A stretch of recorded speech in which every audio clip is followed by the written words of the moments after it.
ಭ್ರಷ್ಟಾಚಾರ, ಅನುದಾನದ ದುರ್ಬಳಕೆ ಇದೆಲ್ಲ ಎಲ್ಲೆಲ್ಲಿ ಆಗುತ್ತೆ ಅನ್ನೋದಕ್ಕೆ ನಾವು ದಾಖಲೆ ಸಮೇತ ನಿಮ್ಮ ಮುಂದೆ ಬರಲಿದ್ದೇವೆ.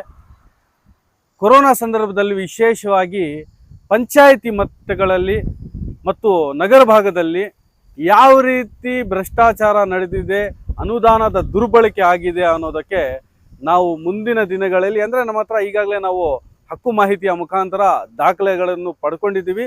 ಒಂದೊಂದು ದಾಖಲೆಗಳನ್ನು ನಿಮ್ಮ ಮುಂದೆ ಇಡ್ತೀವಿ. ಯಾವ ರೀತಿ ಭ್ರಷ್ಟಾಚಾರಗಳು ಆಗಿದೆ, ಯಾವ ರೀತಿ ಅನುದಾನದ ದುರ್ಬಳಕೆ ಆಗಿದೆ, ಯಾವ ರೀತಿ ಸರ್ಕಾರದ ಸೊತ್ತನ್ನು ದುರ್ಬಳಕೆ ಮಾಡಿದ್ದಾರೆ ಅಧಿಕಾರಿಗಳು ಮತ್ತು ಕೆಲವು ಕಾಂಟ್ರಾಕ್ಟರ್ಸ್ಗಳನ್ನು ಸೇರಿಕೊಂಡು ಅನ್ನೋದಕ್ಕೆ ನಿಮ್ಮ ಮುಂದೆ ಇಂಚಿಂಚಾಗಿ ನಿಮ್ಮ ಮುಂದೆ ಬರ್ತೀವಿ. ಅದಕ್ಕೆ ಮುನ್ನ ಕೆಲವು ಹೈಲೈಟ್ಸ್ ಯಾವ ವಿಚಾರಗಳಲ್ಲಿ ಯಾವ ಫೀಲ್ಡ್ಸ್ಗಳಲ್ಲಿ ಈ ಅನುದಾನ ದುರ್ಬಳಕೆ ಆಗುತ್ತೆ ಅಂತ ನಿಮ್ಮ ಮುಂದೆ ಕೀ ಹೈಲೈಟ್ಸ್ ಹೇಳ್ತೀನಿ ನೋಡಿ. ಗ್ರಾಮ ಪಂಚಾಯಿತಿ ಅನ್ನೋದು ಒಂದು ಸರ್ಕಾರ. ಅದು ಯಾವ ರೀತಿ ಕೇಂದ್ರ ಸರ್ಕಾರ ಇರುತ್ತೆ, ಯಾವ ರೀತಿ ರಾಜ್ಯ ಸರ್ಕಾರ ಇರುತ್ತೆ. ಗ್ರಾಮ ಪಂಚಾಯಿತಿ ಅನ್ನೋದು ಸ್ವತಂತ್ರ ಸರ್ಕಾರ. ಅವ್ರಿಗೆ ಕೆಲವು ಅಧಿಕಾರಗಳನ್ನು ಕೊಟ್ಟು ಅವ್ರಿಗೆ ವಿಶೇಷ ಅನುದಾನಗಳನ್ನು ಕೊಡ್ತಾರೆ. ಅವರೇ ಅಧಿಕಾರ ನಡೆಸಬೇಕು, ಅವರೇ ಆಕ್ಷನ್ ಪ್ಲಾನ್ ಮಾಡಬೇಕು, ಅವರೇ ಹಣವನ್ನು ಡ್ರಾ ಮಾಡ್ಬೋದು, ಅಲ್ಲಿ ಬಳಕೆ ಮಾಡ್ಬೋದು. ಅದಕ್ಕೆ ಯಾವ ರೀತಿ ದುರ್ಬಳಕೆ ಮಾಡ್ತಾರೆ ಅನ್ನೋದಕ್ಕೂ ಅದಕ್ಕೆ ಸ್ಪಷ್ಟ ಉದಾಹರಣೆಗಳು ನಾವು ಕೊಡ್ತೀವಿ ನೋಡಿ.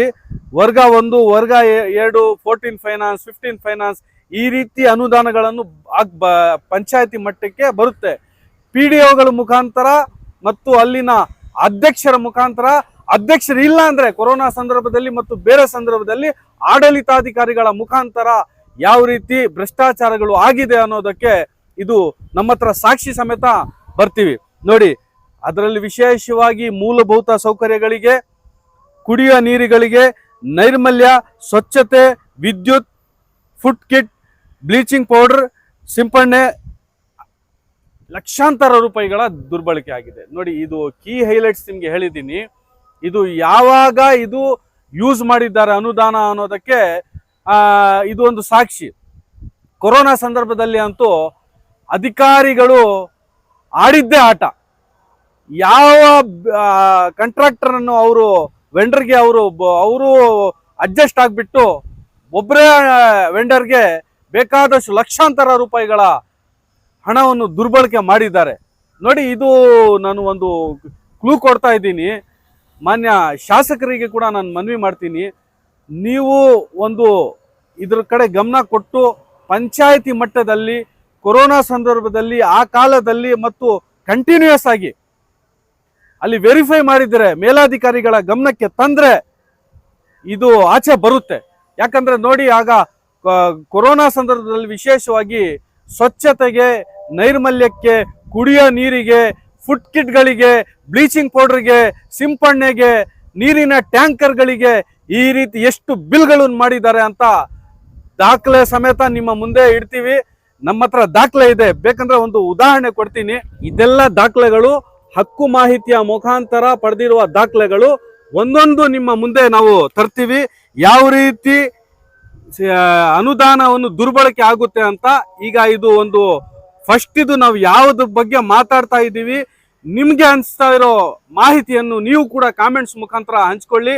ಈಗ ಫಾರ್ ಎಕ್ಸಾಂಪಲ್ ಯಾರೋ ಈ ಪಂಚಾಯತಿ ಮಟ್ಟದಲ್ಲಿ ನಿಮ್ಗೂ ಕೂಡ ಮಾಹಿತಿ ಇರುತ್ತೆ, ಯಾವ ರೀತಿ ಅನುದಾನದ ದುರ್ಬಳಕೆ ಆಗುತ್ತೆ, ಯಾವ ರೀತಿ ಅಧಿಕಾರಿಗಳು ಮತ್ತು ಅಲ್ಲಿನ ಅಧ್ಯಕ್ಷರುಗಳು ಎಲ್ಲರೂ ಸೇರ್ಕೊಂಡು ದುರ್ಬಳಕೆ ಮಾಡ್ತಾರೆ ಅನ್ನೋದಕ್ಕೆ ನಿಮ್ಗೆ ಮಾಹಿತಿ ಇದ್ರೆ ಯಾವುದ್ರ ಬಗ್ಗೆ ನಾವು ಮಾತಾಡ್ಬೇಕಂತ ನೀವು ಕೂಡ ಕಾಮೆಂಟ್ಸ್ ಮಾಡಿ.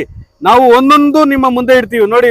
ಫಾರ್ ಎಕ್ಸಾಂಪಲ್ ಒಂದು ಪಂಚಾಯತಿ ಮಟ್ಟದಲ್ಲಿ ಕೊಳವೆ ಬಾವಿಗೆ 49,000 ರಿಪೇರಿಗೆ, ವೈರ್ಗೆ 20,000, 50,000, 36,000 ಈ ರೀತಿ ದುರ್ಬಳಕೆ ಆಗಿದೆ ನೋಡಿ. 97,000 ಬರೀ ಬ್ಲೀಚಿಂಗ್ ಪೌಡರ್, ಫೆನಾಯಲ್, ಬ್ಲೀಚಿಂಗ್ ಫಾಗಿಂಗ್ ಇದಕ್ಕೆಲ್ಲ ಈ ರೀತಿ ದಾಖಲೆಗಳು ನಮ್ಮ ಹತ್ರ ಇದೆ. ಒಂದೊಂದು ನಾವು ಪಡೆದಿರುವ ದಾಖಲೆಗಳು ನಿಮ್ಮ ಹತ್ರ ಮುಂದೆ ನಿಮಗೆ ಬಹಿರಂಗ ಪಡಿಸ್ತೀವಿ ಒಂದೊಂದು. ಯಾಕಂದ್ರೆ ಇದು ತುಂಬಾ ದಾಖಲೆ ಇದೆ, 2 ಮೂಟೆ ದಾಖಲೆ ಇದೆ ಅಂತ ಹೇಳ್ಬೋದು. ನಾವು ಕೊರೋನಾ ಸಂದರ್ಭದಲ್ಲಿ ಇದು ಲೋಕಾಯುಕ್ತಗೆ, ACBಗೆ ಕೊಡಬೇಕಂತ ಉದ್ದೇಶದಿಂದ ನಾವು ಪಡೆದಿರುವ ಮಾಹಿತಿಗಳು. ಆದ್ರೆ ಆ ಸಂದರ್ಭದಲ್ಲಿ ನಮಗೆ ಕೊರೋನಾ ಸಂದರ್ಭದಲ್ಲಿ ಅಲ್ಲಿ ಸರಿಯಾಗಿ ನಮಗೆ ಮಾಹಿತಿ ಸಿಕ್ಕಿರ್ಲಿಲ್ಲ. ಮಾಹಿತಿ ಎಲ್ಲ ಈಗ ನಾವು ಪಡೆದಿದ್ದೀವಿ.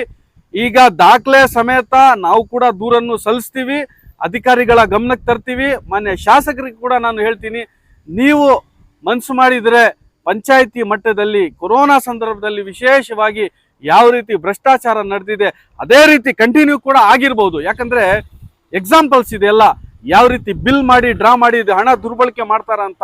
ಯಾಕಂದ್ರೆ ನಮ್ಮ ಶಾಸಕರೇ ಹೇಳ್ತಾ ಇರ್ತಾರೆ, ಅನುದಾನಗಳು ಯಾವ ರೀತಿ ನಮಗೆ ಬರ್ತಾ ಇಲ್ಲ, ಅನುದಾನದ ಕೊರತೆ ಇದೆ ಅಂತ. ಪಂಚಾಯಿತಿ ಮಟ್ಟದಲ್ಲಿ ಯಾವ ರೀತಿ ಹಣ ಬರುತ್ತೆ, ಯಾವ ರೀತಿ ದುರ್ಬಳಕೆ ಆಗುತ್ತೆ, ಸದ್ಬಳಕೆ ಆದರೆ ಯಾವ ರೀತಿ ನಾವು ಅಭಿವೃದ್ಧಿ ಮಾಡಬಹುದು ಅನ್ನೋದಕ್ಕೆ ಇದು ಸ್ಪಷ್ಟ ಉದಾಹರಣೆ. ಇದು ಇವತ್ತು ನಿಮ್ಮ ಮುಂದೆ ಮಾಹಿತಿ ಇಡ್ತಾ ಇದ್ದೀನಿ. ಮುಂದಿನ ದಿನಗಳಲ್ಲಿ ಯಾವ ಪಂಚಾಯಿತಿಯಲ್ಲಿ ಎಷ್ಟೆಷ್ಟು ದುರ್ಬಳಕೆ ಆಗಿದೆ ಅನ್ನೋದು ದಾಖಲೆ ಸಮೇತ ಬಹಿರಂಗಪಡಿಸ್ತೀವಿ. ಥ್ಯಾಂಕ್ ಯು ವೀಕ್ಷಕರೇ.